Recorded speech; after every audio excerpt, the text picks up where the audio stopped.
So, what exactly is an archive? How can we use it to put together a history research project? And how do we navigate our way through it if we want to do that? That's the subject of today's video, and I'm using the Western Reserve Historical Society as the example archive for this video because I am in Cleveland, and that is also where the Western Reserve Historical Society is. We're at the WHRS's homepage here, and it is a homepage much like that of many another repository. And a repository is a catch-all term that historians and other kinds of humanists use to talk about places that hold lots of books and manuscripts and all kinds of bits and pieces of ephemera from the past. So the Historical Society actually, as it happens, has a number of collections, and if we go over here to its research collections drop down, you see the opportunity to search the collections, but they have the Auto and Aviation collection, which actually involves not just books, but real automobiles and aircraft and other things in case you want to visit. It has a museum collection, which is fairly extensive, of materials from everyday life. If you would like to visit them, they look like a regular museum. And then they have a research library, and it's actually the research library that contains the archive. As you can see from the list, they have databases and indexes. They have information here about how to get to the library and what it's like to be there. They'll give you a list of services, some information about how to do genealogy, and so on and so forth. But we are actually just going to click on the research library in general and to go to the research library's homepage. And this is the Research Library homepage, and it has, as is often the case with the homepages of archives, a picture of the reading room. And this is where you'll go and do your work if you go to the Western Reserve Historical Society. The archive consists of several different kinds of collections. One collection that it has is actual printed books, and you can see these in the background. These are not things that you can take out of the library usually. They are usually printed materials, but they're relatively rare, and they're all devoted to aspects of the history of the kinds of organizations and people and whatever are the centerpieces of this particular collection. They are the equivalent of a reference library, that is, things that are there for frequent use. You don't really want to take them out because another 3 or 4 people will need them that day or that week.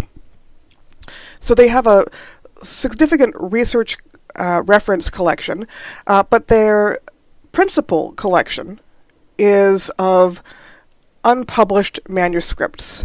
As it says here, 10,000 linear feet of processed personal papers and records, more than 340,000 images, and numerous audio and video recordings.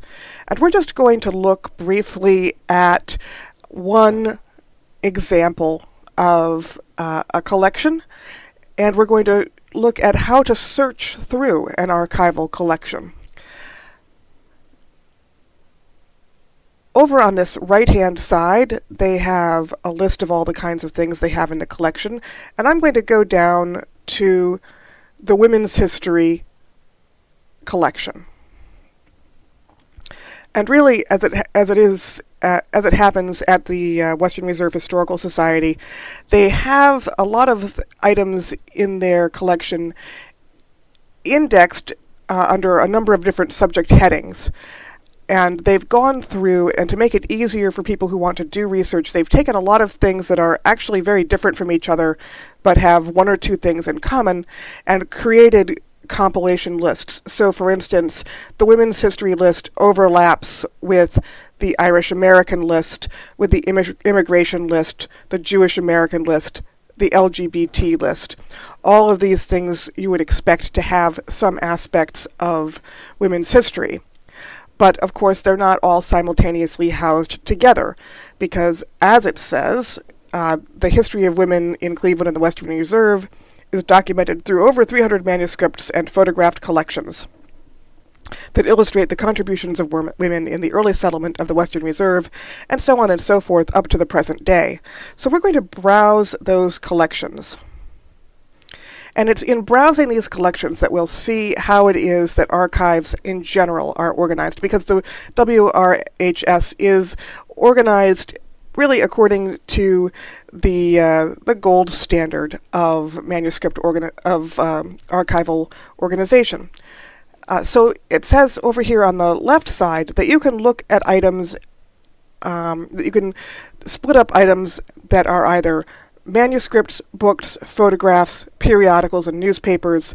The vertical files, for those of you who are too young to know them, are actually collections of newspaper articles and journal articles and periodical articles that librarians over a period of many years, in this case archivists, have collected and housed on particular topics. Then articles and visual materials. Here article actually probably means an object, a thing that you can pull together. But we're going to look at the manuscript collection because the core of any archival collection is actually the manuscripts. Manuscripts, when historians use that word and when humanists use that word, refer to things that basically have not been published. Manuscript means handwriting, but sometimes we're looking at typewritten documents as well as handwritten documents. But these are all collections of documents that were not really intended for publication to begin with. So when I click on Manuscript Collection, we get all of these many subjects going down on the left side with a whole bunch of items in it. We also get just the entire collection, all 662 items, listed down one after another, and that is, of course, overwhelming. When you come to a manuscript collection, it's useful to look at it in terms of overview, to see what are the subjects that the collection houses, and to get a sense of how these collections are housed. As it happens, the Western Reserve Historical Society houses all private papers. That is, it doesn't have any government documents. Many archives are actually repositories for government documents. So, for instance, the Cuyahoga County Archives is almost entirely made up of government documents. The Western Reserve Historical Society, on the other hand, has mostly documents from organizations and individuals and their families that have been donated. And as you see through this list, they have them on a number of different subjects. If you go down to the bottom, you'll see that there is actually a more to click, because you can't fit all of the possible items on the one left-hand side. And they cover a plethora of materials, sometimes just one or two items, and sometimes more than that. Not everything on here actually is a collection that is devoted to women. So, for instance,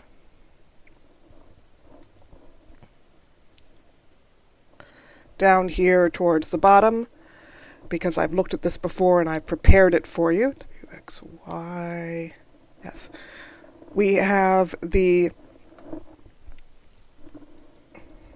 Young Men's Hebrew Association of Cleveland, Ohio. That probably does not have a great deal of material on women, and it certainly is not an organization devoted to women or founded by women, but it's the fact that it's listed here indicates that at least one or two documents in there have something to do with women's history, because they've been keyed into the electronic catalog, and there's something in there that has something to do with women. However, I'm going to go down to a subject here that I know, because I've looked at it before, is really by women and about a women's organization, the Zonta Club of Cleveland. And here you see how the collection is organized. So first of all, we have a title, the Zonta Club of Cleveland. We have the name of the creator, which in this case was the club itself. and the dates for which the materials extend. So the earliest item is from 1921, the most recent item is from 1979. And then we have the abstract, the general description. So it's a service club organized by business and professional women, and it had scholarships, contributions to hospitals, aid to the elderly and handicapped children. And then you have a very brief description of the collection, which apparently consists of committee and financial materials, bulletins, correspondence, minutes, membership information, the president's files, that is the president of the club, convention materials, and scrapbooks. It has a call number, which when you go into the reading room, there are slips to fill out, and the call number is, for this collection, is MS 4103. Now that would actually just be the beginning calling number, because as you see, the extent of the collection, 4.2 linear feet, that means it really is 4.2 feet long. That's how much of the shelf space it occupies. And it is in 6 containers, so probably you'd actually order 1 or 2 containers in it at a time. And then it has a list of all the subject headings that you could find it under if you were looking for some other area. And then down here on the left, you have something called View Finding Aid. And the finding aid is something that archives and rare book repositories create to help you find your way through one of these kinds of collections. It's kind of like a catalog, but not exactly, because every organization, every set of records really is unique and so requires a different sort of finding aid.